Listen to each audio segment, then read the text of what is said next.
Bu videomuzda Türk tarihinin hatta dünya tarihinin tanıdığı müstesna devlet adamlarından birisi olan Büyük Selçuklu Devleti'nin ünlü veziri Nizamülmülk'ten bahsedeceğiz. Nizamülmülk'ün Büyük Selçuklu Devleti'ndeki askeri, idari, ilmi, hukuki, iktisadi ve imar faaliyetleri hakkında bilgi vermeye çalışacağız. Hayatıyla ilgili bilgilere de yer vermeye gayret edeceğiz. Nizamülmülk'e büyük şöhret kazandıran hadiselerden birisi de onun Siyasetname isimli kitabıdır. Devlet yöneticilerinin müracaat kitabı, el kitabı olarak ün kazanan bu ölümsüz eseri hakkında da bilgi yer alacak videomuzda. Nizamülmülk, Büyük Selçuklu Devleti'nin askeri, idari, eğitim, hukuk ve ekonomik olarak teşkilatlanmasında büyük rol oynayan bir devlet adamıdır. Vezirlerin efendisi olarak anılmaktadır. Nizamülmülk'ün hayatını incelediğimizde onun vezirliğin üstünde, hükümdarlığın altında tarihte ender rastlanan bir konuma sahip olduğunu görürüz. Zaten kendisi de bu konumundan dolayı yaşadığı dönemde bir hükümdar gibi ilgi görmüştür. Nizamülmülk'ün asıl ismi Hasan bin Ali bin İshak et-Tusi'dir. Doğum tarihi 10 Nisan 1018 olan Nizamülmülk, Horasan'ın eski kültür merkezlerinden olan Tuz şehrine bağlı Nutkan kasabasında doğdu. Babası Ali bin İshak'tır. Nizamülmülk babasının sahip olduğu imkanlardan dolayı kardeşiyle beraber devrin en iyi şartlarında eğitim gördü. Gençlik yıllarında babası ile birlikte Gazne Devleti'nin Horasan valisi olan Ebu'l-Fazl es-Suri'nin emraltında çalıştı. Gazneli Sultanı Sultan Mesud, Dandanakan Savaşı'nda 1040 yılında Selçuklulara yenilince Horasan'ın büyük bir kısmı Selçukluların eline geçti. Nizamülmülk bu sırada Belh valisi olan Ali bin Şadan tarafından idari hizmetlerde görevlendirildi. Daha sonra Çağrı Bey'in yanına Merv'e gitti.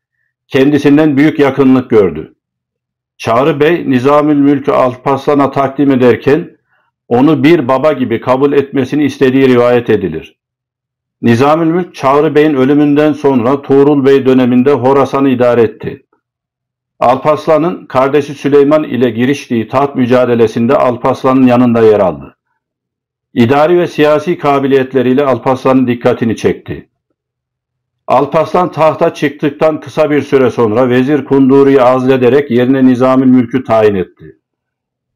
Nizamülmülk Alparslan'ın saltanatı döneminde hemen her sefere katıldı.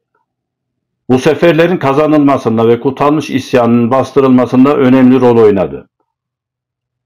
Sultan Melikşah'ın rakiplerini bertaraf ederek tahta geçmesinde büyük hizmetleri oldu. Melikşah döneminde Büyük Selçuklu Devleti için ciddi bir tehlike teşkil eden Hasan Sabbah ve adamlarıyla mücadeleyi bir devlet politikası haline getirdi. Samani ve Gazneli Devleti teşkilatını esas alarak Büyük Selçukluların merkez, divan ve saray teşkilatını tesis etti. İslam geleneklerine uygun biçimde mahkemeler kurdu. Büyük Selçuklularla Abbasiler arasındaki münasebetlerin olumlu bir seyir takip etmesinde önemli rol oynayan Nizamülmülk, Alparslan'la iktidarı boyunca ve Sultan Melikşah ile son zamanlarına kadar büyük bir ahenk içinde çalıştı. Büyük Selçuklu Devleti Melikşah zamanında onun gayretleriyle gücünün zirvesine ulaştı. Nizamülmülk ile Sultan Melikşah'ın arasını açmaya çalışanlar yüzünden Sultanla Nizamülmülk zaman zaman gerginlikler, sıkıntılar yaşamışlardır. Nizamülmülk'ün aleyhinde olanların en başında Melikşah'ın hanımı Terken Hatun ve adamlarının geldiği rivayet edilir. Yine böyle sıkıntılı ve gergin bir hadiseden sonra Sultan Melikşah, beraberinde Nizamülmülk, Melikşah'ın hanımı Terken Hatun, Terken Hatun'un veziri Tacülmülk ve diğer devlet adamları olduğu halde İsfahan'dan Bağdat'a hareket etti. Nihavet yakınlarındaki Sehne adlı köyde konakladıkları sırada Nizamülmülk, Ebu Tahiri Errani isimli bir batini fedaisi tarafından 14 Ekim 1092 tarihinde öldürüldü. Cenazesi İsfahan'a götürülerek buradaki türbesine defnedildi.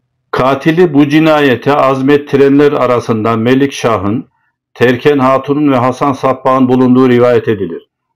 Ancak bazı kaynaklar Melikşah'ın Nizamülmülk'ün katlinden dolayı çok büyük üzüntü duyduğunu ve yemin ederek olayla ilgisinin olmadığını kaydederler. Nizamülmülk'ün hayatı hakkında bilgiler kısaca bu şekilde. Şimdi onun Büyük Selçuklu Devleti'nin teşkilatlanmasında gösterdiği gayretlere bakabiliriz. Önce askeri sahadaki faaliyetlerine bir göz atalım. Sultan Alparslan ve Melikşah zamanında birçok savaşta önemli rol oynayan Nizamülmülk orduya çok önem verdi. Büyük Selçuklu ordusunu yalnız o devrin değil Orta Çağ'ın en güçlü ordusu haline getirdi. Cesur ve atılgan bir asker olarak nitelenen Nizamülmülk birçok askeri sefere katıldı. Savaş meydanlarındaki cesaretine dair kaynaklarda birçok bilgi vardır. Nizamülmülk katıldığı savaşlarda askerlerle birlikte hareket edip yeri geldiğinde göğüs göğüse çarpışmaktan çekinmemiştir. Bir nefer gibi askerlerin içinde savaşa katılması, ordu içerisinde kendisine saygı duyulmasına yol açmıştır. Devletin güçlü olduğunun göstergesi olarak orduya büyük önem veren Nizamülmülk, Selçuklu ordusunu devrin en güçlü ordusu haline getirdi. Onun döneminde Selçuklu ordusunun asker sayısı 400 bine ulaştı. Esasen bu rakamı da yeterli görmeyen Nizamülmülk'ün gönlünde yatan asker sayısının 700 bin olduğu rivayet edilir. Nizamülmülk ekonomi alanında da Büyük Selçuklu Devleti'ni teşkilatlandırmıştır. Bu alanda ikta sistemini geliştirerek daha düzenli bir yapıya kavuşturdu. Askeri ikta sistemi onun gayretleriyle Büyük Selçuklularda ilk defa uygulanmaya başlandı. Daha sonra ülkenin her tarafında yaygınlaştı. Nizamülmülk tarım topraklarını ikta bölgelerine ayırarak gelirlerini askerlere tahsis etti. Bu uygulama ülkenin refah seviyesini artırdı. İkta sisteminin hayata geçirilmesiyle ordunun masraflarının büyük bir bölümü devlete yük olmaktan çıktı. Bu durum devlet hazinesini büyük bir mali külfetten kurtarmış oldu. Toprağın tarımla ilgili faaliyette kullanılmasını sağladı. Nizamülmülk'ün İslam eğitim tarihinde de önemli bir yeri bulunuyor. Başta Bağdat olmak üzere çeşitli şehirlerde medreseler kurdu. Kendi adına nispetle Nizamiye medreseleri diye anılan ilk resmi eğitim kurumlarıyla ilmin gelişmesi için gayret gösterdi. Medreselere kitaplar bağışlayıp araziler vakfetti. Nizamülmülk'ün adına nispetle kurulan Nizamiye medreselerinde hem eğitim öğretim kadrosuna hem de öğrenim süresi boyunca ve de mezun olduktan sonra öğrencilere sunulan imkanlar insanların medreselere olan ilgisini arttırdı. Medreselerde Büyük Selçuklu Devleti'nin idari ve adli sisteminin ihtiyaç duyduğu vasıflı insan gücü yetiştirilmiştir. Nizamülmülk Vezirliği'nin yanı sıra İslam kültür ve medeniyeti, çeşitli İslam devletleri özellikle Büyük Selçuklu Devleti Teşkilatı hakkında bilgi veren Siyasetname, Siyeril Mülük adlı eseriyle de tanınır. Sultan Melikşah, devlet yönetimiyle ilgili bir kitap yazılması için yarışma açmış ve yazılan eserler arasından Nizamülmülk'ün Siyasetname isimli eserini beğenmiştir. Nizamülmülk, devlet teşkilatı ve idaresiyle ilgili konuları işlediği Siyasetname'yi 50 fasıl halinde düzenlediğini, çok faydalı bilgiler içeren bu eseri herkesin okuması gerektiğini, hiçbir hükümdarın bu esere ilgisiz kalamayacağını, bu kitap sayesinde din ve dünya işlerinin daha kolay yürütüleceğini söyler. Siyasetnamede verilen örneklerin ve anlatılan hikayelerin bir kısmı İslam öncesine, büyük bir kısmı Selçuklu öncesine, bir bölümü de Selçuklu dönemine aittir. Nizamülmülk böylece çeşitli devirlerdeki uygulamaları karşılaştırarak kendi dönemi için en ideal olanını seçip tavsiye ettiğini vurgulamaktadır. Siyasetname türünün en güzel örneklerinden biri olarak kabul edilir. Eser erken tarihlerden itibaren tarihçilerin ilgisini çekmiş, çeşitli neşir ve tercümeleri yapılmıştır. Adaleti, idari kabiliyeti, cömertliği, bilgeliği ve güzel ahlakıyla tanınan Nizamülmülk, halkın hukukuna özen gösterir, insanların zulüm ve haksızlığa uğramaması için çalışırdı. Devlet kapısının şikayetçilere daima açık olmasını isterdi.